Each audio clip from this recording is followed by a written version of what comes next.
I have a very important but slightly uncomfortable question to ask you.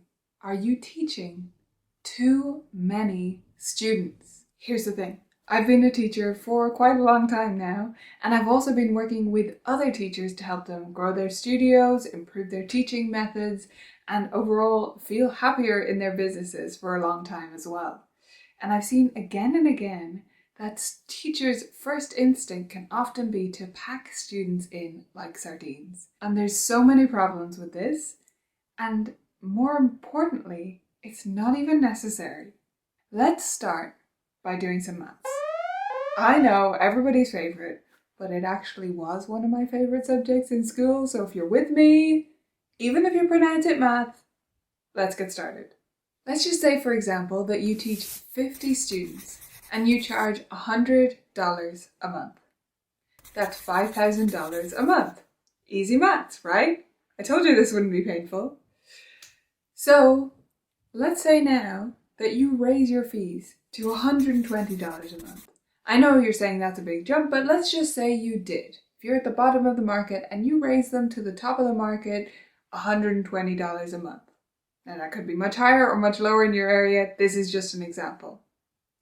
If you raised from $100 to $120 a month and you still wanted to make $5,000, you would only need 41 students now. So when you raise your fees, keep in mind and work out the number of students that could quit and you would still make the same amount of money. Just think about that.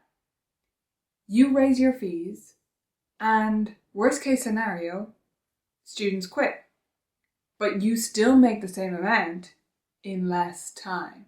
Or all your students stay and you make more money. Amazing! The maths isn't the only reason that you might be teaching too many students though, and that I want you to consider this question. The main thing for me is that you're probably risking burnout if you're teaching a huge number of students. Not only is it not necessary, but it's dangerous. So even if you don't particularly care about your health, which I hope you do, but even if you didn't, for personal reasons, you have to for business reasons. Because if you're a teacher, you are your business. That's it. If you get sick, there's no money anyway.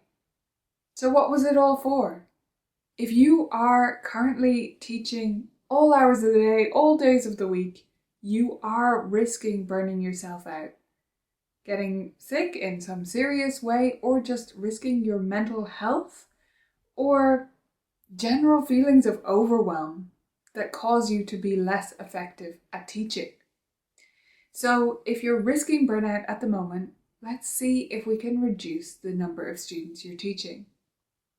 Now, I know you might be thinking that it's impossible for you to schedule less students and take more breaks. You can't possibly raise your fees because you're already at the top of your market, or you know everyone will quit. I doubt that's true, but maybe you do. If that's the case, let's consider some other lesson formats. Maybe there's a different way you could be teaching that would help you to teach the same number of students, make the same amount of money in fewer hours. Maybe you can consider buddy lessons or partner lessons or group teaching. Or maybe you bring in an occasional group workshop week so you get some more weeks off of your regular schedule. There are so many different ways to handle this. And if you're looking to make any change or find out more about the lesson options I just mentioned or calculating your fees, we will leave the links to all of that below. So hit the thumbs up if you enjoyed this video, if you want to raise your fees, if you think you might be teaching too many students, and let me know your thoughts on this below.